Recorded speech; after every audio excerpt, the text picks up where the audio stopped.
Behind the Veil, where empathy and reason meet. Republicans and Democrats today have radically different ideas about how to alleviate poverty, and to what extent we are obligated to address poverty-related issues. But if you were to ask most people why we should do anything about poverty, you can't get a straight answer. We want to explore the most basic question: why should we address poverty-related hardship? Empathy, regardless of political, religious, or cultural differences, most of us would agree that at some basic level, humans care about other humans. In fact, that there is some moral rightness in caring for our fellow man. From witnessing a child with hunger pains to a family left in the cold of a winter night, it seems natural to feel that something is wrong with those situations. Though evaluating moral intuitions is always a tricky business, we believe that empathy forces us to feel, on some level, that humans' lives matter. If you do not agree with this, you might as well close this video now and go back to listening to Nickelback, because you're not going to agree with what we say here. However, if you are like the vast majority of humans and agree that, on some level, human lives matter, then stay tuned, as this is the only major assumption that we feel is necessary to construct our argument. Another motivator for addressing poverty is a concern for society. When people are impoverished and as a result their basic liberties and capabilities are infringed, it is not just the person who is suffering, but society as a whole. If you take a big picture approach, widespread poverty now will only make society less and less healthy in the future, so when everyone has their capability restored, it serves to everyone's benefit. The next Einstein or Rembrandt very well may be in poverty, and it is easy to see why society would benefit from their contributions. To take this one step farther, for some reason, some of us have been blessed with ability or attributes despite having done nothing to deserve these abilities or attributes. As a result, these blessings obligate us to work for the betterment of all, as we will discuss with Rawls' theories later.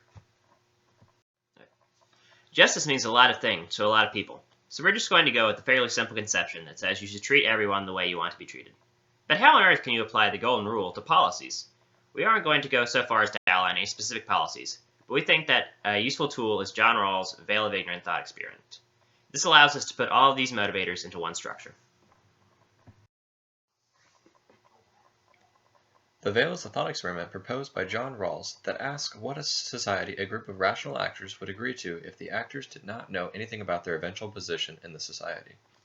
The virtue of the Veil thought experiment is that it allows one to think in ways that remove their subjectivity, yet still think about what any person would want in a society. As Rawls argues, the first principle that a group of self-interested and rational actors constructing a society behind a veil of ignorance would agree to is the principle of liberty. In other words, the actors would agree to a scheme of basic liberties for all societal members. So why should we care about the veil? Because this creates a conception of justice that allows for different perspectives to have dialogue. Obviously, we are aware that no one has ever actually been in this purely hypothetical position. But that's not the point of this thought experiment. Rather, Rawls gives us an ideal to aim for. This conception of justice would also preclude racism, sexism, or other types of prejudice. Behind the veil of ignorance, the actors would not know if they would be part of the majority or minority group, so they would choose to protect the rights of all out of self-interest.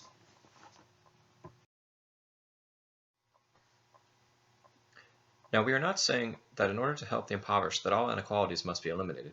In fact, Rawls illustrates that a just society can be created with inequalities, as these inequalities allow the economy to continue to function smoothly, as well as promote virtues of hard work and perseverance.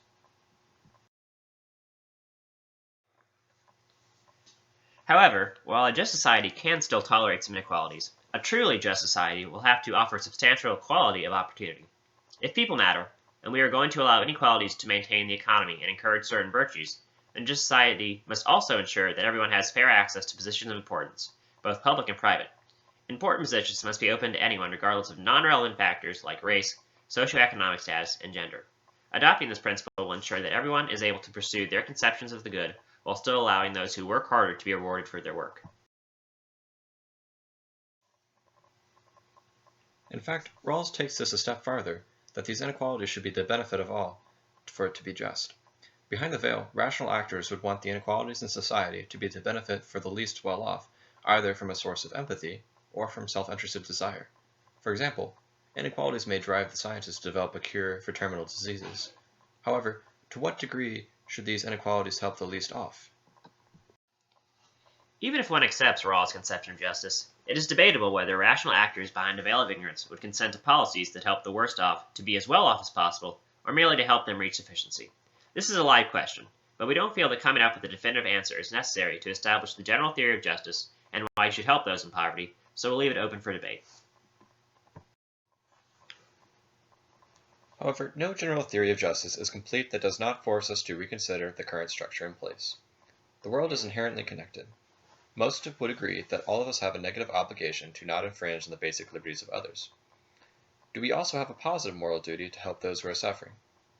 Peter Singer offers the famous thought experiment, which asks the listener to imagine they are walking by a child drowning.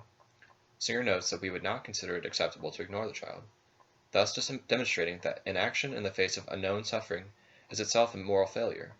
Singer extrapolates from this to argue that every relatively affluent person has a duty to take action to address poverty.